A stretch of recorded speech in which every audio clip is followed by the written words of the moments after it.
Hello student, कैसे हो आप लोग। आशा करता हूँ कि अच्छी तैयारी चल रही होगी आप लोगों की। कल अपने टॉपिक एक पढ़ा था हाइड्रोकार्बन का, एक टॉपिक था एल्किन्स। एल्किन्स के जनरल फॉर्मूले पढ़े थे, संरचनाएं पढ़े थे। आज अपन हाइड्रोकार्बन का एक टॉपिक पढ़ रहे हैं जिसका नाम है एल्काइंस। क्या नाम है? एल्काइंस।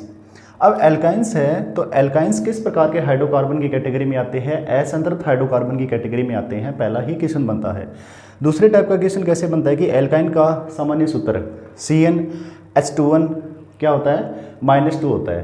क्या फॉर्मूला होता है? एल्काइंस का CnH2n -2 फॉर्मूला होता है। अगर ये फॉर्मूला होता है तो यहाँ पे n किसको दर्शाता है? कार्बन की संख्या को दर्शाता है। अगर n कार्बन की संख्या को दर्शा रहा है तो इसका मतलब ये हुआ कि जितने भी पुरोलगन होंगे जो कार्बन की संख्या को बढ़ा रहे होंगे वो किसकी कैटेगरी में आते हैं? एल्क शब्द की कैटेगरी में आते हैं। अर्थात एल्काइंस दो शब्दों से मिलकर बना होता है। पहला शब्द क्या है? यहाँ पे एल्क है और दूसरा है आयंस। एल्क शब्द यहाँ पे दर्शाता है पुरोलगन को और आयंस जो शब्द है वो किसको दर्शाता है? अनुलगन को दर्शाता है। ठीक है। यहाँ पे अपन ने पहली वाली क्लासों में पढ़ चुके हैं कि एल्क शब्द अगर कार्बन से जुड़ा हुआ है इसका मतलब क्या है कि पुरोलगन की कैटेगरी में जितने भी एल्क टाइप के हाइड्रोकार्बन हैं जैसे meth, eth, pro, but, pent, hex, hept, oct, non और डेक, ये सारे के सारे क्या हैं? पुरोलगन की कैटेगरी में आते हैं। तो अगर आपको एल्काइन टाइप का हाइड्रोकार्बन बनाना है तो उसके लास्ट में नाम में क्या आएगा? आयन आएगा। क्या आएगा? आयन। इसका मतलब अपन क्या कह सकते हैं कि जो अनुलगन है वो क्या है? इसका आयन है। क्या है? आयन है। जैसे मान के चलो सबसे पहला हाइड्रोकार्बन बनाते हैं अपन एल्काइन की में मेथाइन। मेथाइन तो बनता नहीं है क्योंकि कार्बन कार्बन के मध्य क्या आता है? ट्रिपल बॉन्ड आता है। ये देखो यहाँ पे कार्बन है और दूसरा कार्बन है, यहाँ पे कौन सा बंध आ गया? त्रिबंध आ गया। ठीक है। इसका मतलब यहाँ पे एक सिंगल जो कार्बन है उसके साथ में ट्रिपल बॉन्ड लगा ही नहीं सकते। कम से कम 2 कार्बन होने चाहिए। मिनिमम कम से कम कितने कार्बन होने चाहिए? 2 कार्बन होने चाहिए। इसके साथ अपन देखते हैं कि अगर मेथाइन नहीं बनता है तो क्या बन सकता है? एथाइन। क्या बन सकता है? एथाइन। तो अपन ने क्या पढ़ा है? एथ प्लस आइन। क्या बन गया नाम? एथाइन। क्या नाम पड़ गया? एथाइन। आप हिंदी में भी लिख सकते हो, आपकी चॉइस पर निर्भर करता है। एथ यहाँ पे कार्बन की संख्या को दर्शा रहा, आइन मतलब किसका फॉर्मूला है? एल्काइन का। किसका फॉर्मूला है? एल्काइन का। अब यहाँ पे देखो एथ आ रहा है तो कम से कम कितने कार्बन है? मैथ एथ 2 कार्बन है, ये 2 कार्बन लगा दिए। आइन आ रहा है मतलब कार्बन कार्बन के मध्य क्या आएगा? त्रिबंध आएगा, ट्रिपल बॉन्ड। ट्रिपल बॉन्ड लगा दिए। इसके बाद में मैंने आपको बताया था कि जब जब आपको संरचना बनानी है तब तब क्या करना है? हाइड्रोकार्बन्स के अंदर अगर एल्काइन टाइप का है या एल्किन टाइप का है या फिर एल्केन टाइप का हाइड्रोकार्बन है तो आपको क्या करना है? उस कार्बन को देखना है और उसकी संयोजकता देखनी है। संयोजकता मतलब वैलेंस इलेक्ट्रॉन। वैलेंस इलेक्ट्रॉन मतलब जो बॉन्डिंग में पार्टिसिपेट कर रहे हैं। यहाँ पे देखो मैंने आपको बताया था कि कार्बन की वैलेंसी होती है 4, मतलब 4 इलेक्ट्रॉन होते हैं। तो 4 इलेक्ट्रॉन होते हैं तो 3 तो बॉन्डिंग में पार्टिसिपेट कर रहे हैं। इस कार्बन के 3 बॉन्डिंग में क्या कर रहे हैं? पार्टिसिपेट। कितने फ्री रह गए? इस कार्बन के कितने फ्री रह गए? 1 फ्री रह गया तो 1 हाइड्रोजन जोड़ दिया। इसके बाद में है अगर इस कार्बन के 3 इलेक्ट्रॉन बॉन्डिंग में पार्टिसिपेट कर रहे हैं तो इसका मतलब कितने फ्री रह गए? 1 फ्री रह गया। ये किसका संरचना आ गई? एथेन की। अगर हम इसको कमांड फॉर्म में लेकर आते हैं, एक साथ लिखते हैं तो क्या लिखेंगे? यहाँ पे CH ट्रिपल बॉन्ड CH। और कमांड फॉर्म में करेंगे तो क्या हो जाएगा? C2H2। क्या हो जाएगा? C2H2। इसका मतलब C2H2 है, ये किसका है? एथाइन का। एथाइन का सूत्र आ गया। एग्जाम में देखिए जरा कैसे क्वेश्चन आता है कि एथाइन की संरचना बनाइए तो आपको ये संरचना बनानी है। एथाइन का सूत्र पूछ ले तो C2H2 और एथाइन की इलेक्ट्रॉन बिंदु संरचना पूछ ले तो इलेक्ट्रॉन को बिंदु के रूप में दर्शाना है आपको, ये वाली संरचना बना सकते हो। इसके बाद में पूछ ले कि एथाइन है किस प्रकार का हाइड्रोकार्बन है। आपको पता है कि हाइड्रोकार्बन 2 टाइप के होते हैं, एक होता है संतृप्त, एक होता है असंतृप्त। संतृप्त पहले नंबर पे आता है तो पहले नंबर पे कौन बताया था? मैंने एल्केन बताया था। असंतृप्त 2 नंबर पे आता है। अगर 2 नंबर पे आ रहा है इसका मतलब ये हुआ कि असंतृप्त में 2 हाइड्रोकार्बन के प्रकार हैं। कौन कौन से? एल्किन और एल्काइन। मतलब जो जो रासायनिक सूत्र एल्किन और एल्काइन के आएंगे हैं वो किसकी कैटेगरी में आएंगे? असंतृप्त हाइड्रोकार्बन की कैटेगरी में आएंगे। बात को समझ पा रहे हो? नेक्स्ट देखिए जरा, इसका मतलब ये हुआ कि एथाइन हाइड्रोकार्बन है वो किसकी कैटेगरी में आता है? असंतृप्त हाइड्रोकार्बन की कैटेगरी में आता है। तो अपन यहाँ पे लिख सकते हैं असंतृप्त हाइड्रोकार्बन। ठीक है। इसके बाद में देखते हैं कि अपने जो सामान्य सूत्र एल्काइन का पढ़ा है उसमें n का मान रख के देखते हैं कि यस ये सारा जो सूत्र है C2H2 आता है वो सही आ रहा है या नहीं आ रहा। यहाँ पे देख लिए कि यहाँ पे किसका फॉर्मूला पढ़ रहे हैं, एथाइन का। एथ यहाँ पे कितने कार्बन है, 2 कार्बन है। कितने कार्बन है, 2। इसका मतलब यहाँ पे क्या मान हो गया, n का मान हो गया 2। क्या मान हो गया, 2 हो गया। अब यहाँ पे 2 हो गया तो अपन लिख सकते हैं कि C2 लिख सकते हैं, n का मान 2 है। और यहाँ पे क्या लिख सकते हैं, 2 गुणा में 2 माइनस में 2। इसको सोल्व करेंगे तो क्या हो जाएगा, C2 2 दूनी 4, 4 में से 2 गए 2, C2H2। देखिए ज़रा यहाँ पर भी C2H2 फॉर्मूला आया है और यहाँ पर भी C2H2 फॉर्मूला आया है। इसका मतलब अपना जो फॉर्मूला है वो सही है।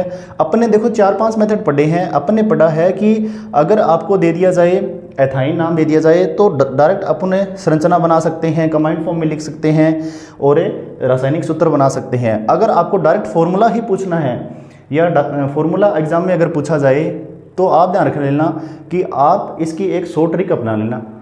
जो शॉर्ट तरीका है, क्या फॉर्मूला है इसका, देखो जरा कि एल्काइन का हम जानते हैं कि फॉर्मूला क्या होता है, CnH2n-2 होता है। और जब जब ये जानते हैं कि एल्काइन का सूत्र CnH2n-2 होता है तब तब आपको ध्यान रखना है कि जितने कार्बन है उससे डबल हाइड्रोजन करके 2 माइनस करने हैं। ध्यान रह जाएगी बात, जितने कार्बन है उससे डबल हाइड्रोजन करके क्या करनी है, 2 माइनस करने हैं। तो इसका मतलब किसका सूत्र आ जाएगा, एल्काइन का, और एल्काइन का सूत्र आ जाएगा। ठीक है। इसी तरीके से एथाइन के बाद अपन बनाते हैं, कौन सा बनाते हैं, प्रोपाइन। तो 2 नंबर एग्जाम्पल अपन लेके चलते हैं। ये था पहला 1 नंबर, पहला कौन सा था, 1 नंबर। 2 नंबर एग्जाम्पल यहाँ पे कर रहा हूँ मैं। तो देखिए ज़रा 2 नंबर एग्जाम्पल में देखो, प्रोपाइन किसका सूत्र बनाना है, प्रोपाइन। अब देखिए ज़रा प्रोपाइन के अंदर क्या है कि प्रोप कितने कार्बन पे आता है, मैथ एथ प्रोप 3 कितने पे आता है, 3 पे आता है। मतलब कार्बन की संख्या कितनी हो गई, यहाँ पे 3 हो गई।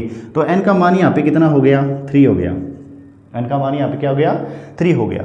अगर n का मान 3 हो गया तो इसका मतलब यहाँ पे n का मान 3 रखेंगे तो क्या हो जाएगा, यहाँ पे C3।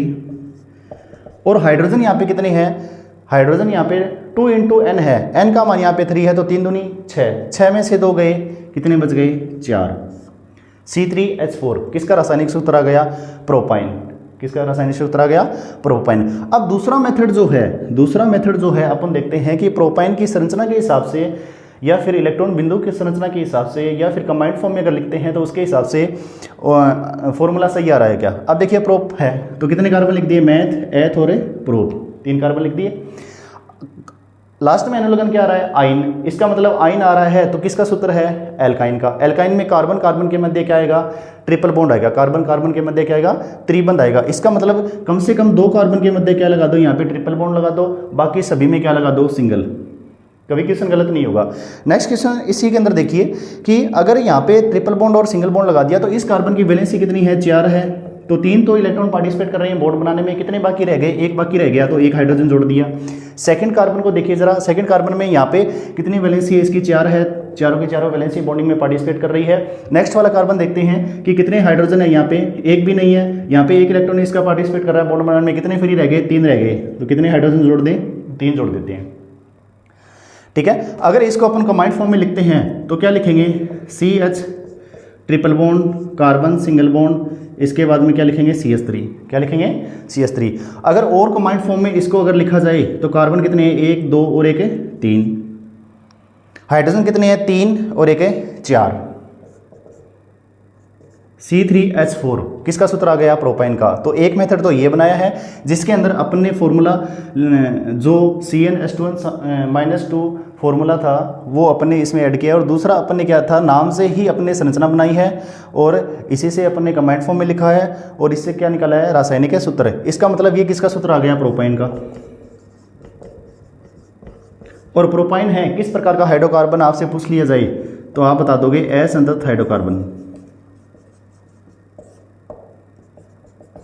किस प्रकार का हाइड्रोकार्बन है, असंतृप्त प्रकार का हाइड्रोकार्बन है। इसके अलावा अपन देखते हैं कि अगर मान लो आपको इलेक्ट्रॉन बिंदु संरचना पूछ ले किसकी, प्रोपाइन की, तो आपको सभी इस संरचना के अंदर क्या दर्शाना है, इलेक्ट्रॉन को बिंदु के रूप में दर्शाना है, जैसे मैंने दर्शा रखे हैं। हाइड्रोजन और कार्बन के दोनों दर्शाने हैं ताकि एग्जामिनर को पता लग जाए कि आपको बॉन्डिंग के साथ साथ उनकी वैलेंसी भी पता है और इलेक्ट्रॉन बिंदु संरचना भी अच्छे से आती है। ठीक है, और मैंने आपको बताया था कि अगर इलेक्ट्रॉन बिंदु संरचना आप डायरेक्ट दर्शा सकते हो, इलेक्ट्रॉन बिंदु संरचना पूछ ले तो उसके अंदर ध्यान रखना कि आप जितनी आप बिंदु लगाओ तो वो ध्यान से लगानी है, गिन के अच्छे से लगाना। ठीक है, इसके बाद में नेक्स्ट एग्जांपल अपन देखते हैं, कौन सा देखें जरा, 3 नंबर जो एग्जांपल है वो देखते हैं।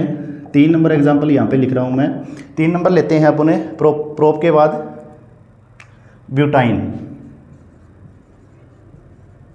ब्यूटाइन, अगर ब्यूटाइन का एग्जाम्पल लेते हैं तो ब्यूट कितने कार्बन हैं यहाँ पे,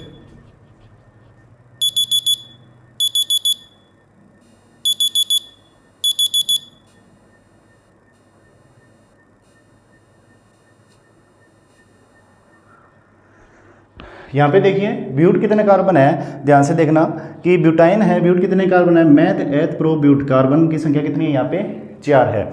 अगर ब्यूट कार्बन की संख्या 4 है और आयन यहाँ पे आ रहा है तो कार्बन कार्बन के मध्य क्या आएगा, त्रिबंध आएगा। अगर त्रिबंध आ रहा है तो देखिए जरा संरचना कैसे बनाते हैं, मैथ एथ प्रोप और ब्यूट। कम से कम मैंने कहा था 2 कार्बन के मध्य ट्रिपल बॉन्ड लगाना है और बाकी में क्या लगाना है, सिंगल बॉन्ड लगाना है। तो इसकी वैलेंसी देखिए जरा, यहाँ पे एक H आ जाएगा, यहाँ पे इस कार्बन की वैलेंसी कंप्लीट है और यहाँ पे कितने हाइड्रोजन हो जाएंगे 2 और यहाँ पे कितने हो जाएंगे 3, कितने हो जाएंगे 3। इसके बाद में अपन क्या करते हैं कि कंबाइंड फॉर्म में लिखते हैं। अगर कंबाइंड फॉर्म में लिख रहे हैं तो क्या लिखेंगे इसको, CH triple bond carbon single bond CH2 फिर क्या हो जाएगा CH3। और कंबाइंड फॉर्म में लिखना चाहते हो तो कार्बन यहाँ पे कितने हैं, 1 2 3 और 1 4, C4 हो गया। क्या हो गया, C4 हो गया। अगर C4 हो गया तो इसके बाद में देखो हाइड्रोजन गिनो, 3 2 5 और 1 क्या हो गया 6। इसका मतलब आपसे पूछ ले कि ब्यूटाइन का रासायनिक सूत्र क्या है, ब्यूटाइन प्रकार के हाइड्रोकार्बन का सूत्र क्या है, C4H6। अब देखते हैं कि अपन ने जो रासायनिक सामान्य सूत्र पढ़ा है CnH2n-2 एल्काइन का, और उसमें अपन को ब्यूटाइन का निकालना है, तो यहाँ पे n का मान कितना होगा, 4 हो जाएगा। और जब n का मान 4 हो जाएगा, इसका मतलब n का मान अगर 4 रख देते हैं तो यहाँ पे क्या है C4, क्या है C4, क्योंकि यहाँ पे n का मान 4 है तो यहाँ पे क्या लिखेंगे, C4 लिखेंगे। यहाँ पे क्या लिखेंगे फिर, 4 दूनी 8, 8 में से -2 गए, कितने बच गए 6, तो डायरेक्ट फॉर्मूला आ जाएगा C4H6। ठीक है, इसी तरीके से आपको एग्जाम्पल करनी है बहुत सारे। इसके बाद में ब्यूटाइन के बाद में पेंटाइन है, हेक्साइन है, हेप्टाइन है, ऑक्टाइन है, फिर नोनाइन है और डेकाइन है, वो कर सकते हो। तो टाइप ऑफ क्वेश्चन देखिए ज़रा 10th क्लास के लिए कि एल्काइन का जो सामान्य सूत्र है CnH2n-2 होता है, उसके अंदर अपन ने पढ़ा है कि एल्काइन 2 शब्दों से मिलकर बना होता है। पहला शब्द है एल्क, दूसरा शब्द है आइन। एल्क शब्द का मतलब कार्बन से है, ये प्रोलगन की कैटेगरी में आता है। आइन शब्द है, इसका मतलब अनुलगन क्या होगा, इसका आइन होगा। ठीक है, और कार्बन कार्बन के मध्य क्या आएगा, कम से कम एक ट्रिपल बॉन्ड आएगा। हाँ, हो सकता है कि आईपीएसी नोमेनक्लेचर के अंदर, आईपीएसी नामकरण के अंदर आप क्या करो कि इनकी जो डबल बॉन्ड की जो नंबरिंग है, डबल बॉन्ड की क्या है नंबरिंग है, उसके आधार पर बॉन्डिंग की स्थिति दर्शाई जाए। एक बार के लिए 10th बेस पे आपको डायरेक्ट नंबरिंग नहीं पूछी जाती है। हाँ, सामान्य नाम आ जाए तो मैंने आपको बताता सामान्य में एक साथ लिखना है, या फिर कोई 2 फंक्शनल ग्रुप हो तो अलग अलग लिखना है। और अगर आईपीएसी पूछ ले तो नंबरिंग लिखनी है, जैसे डबल बॉन्ड की या ट्रिपल बॉन्ड की नंबरिंग यहाँ पे कितनी है, 1 दी जाएगी या फिर 2 दी जाएगी, कम से कम नंबर देने होते हैं। ठीक है, इसके बाद में देखो अपन ने पढ़ा है, सबसे पहला एग्जाम्पल पढ़ा है एथाइन। एथाइन की संरचना में देखो, एथ कितने कार्बन है, 2 कार्बन है, कितने कार्बन है 2। आइन आ रहा है मतलब ट्रिपल बॉन्ड लगा दिया। कार्बन की संयोजकता 4 होती है, 3 इलेक्ट्रॉन बॉन्डिंग में पार्टिसिपेट कर रहे हैं। अगर 3 बॉन्डिंग में पार्टिसिपेट कर रहे हैं, इसका मतलब ये हुआ कि फ्री वैलेंसी कितनी रह गई, 1। जितनी फ्री वैलेंसी रह जाती है उतने हाइड्रोजन जोड़ देंगे, तो फॉर्मूला बन के आता है CH ट्रिपल बॉन्ड CH। इसका एक सामान्य नाम होता है एसिटिलीन,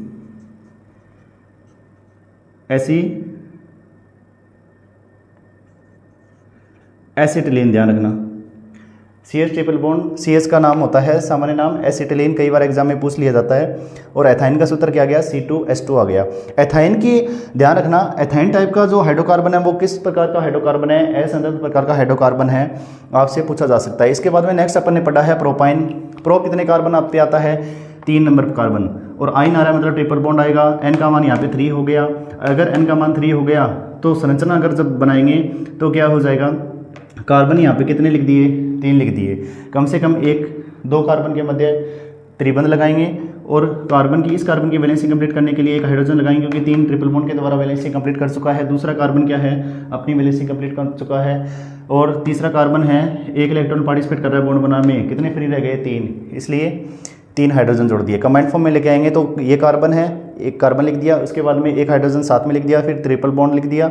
नेक्स्ट है फिर कार्बन ऐड कर दिया और उसके बाद में क्या लिख दिया, CH3, ठीक है। और कंबाइंड फॉर्म में लिखेंगे तो C3H4 क्या बन गया, प्रोपाइन।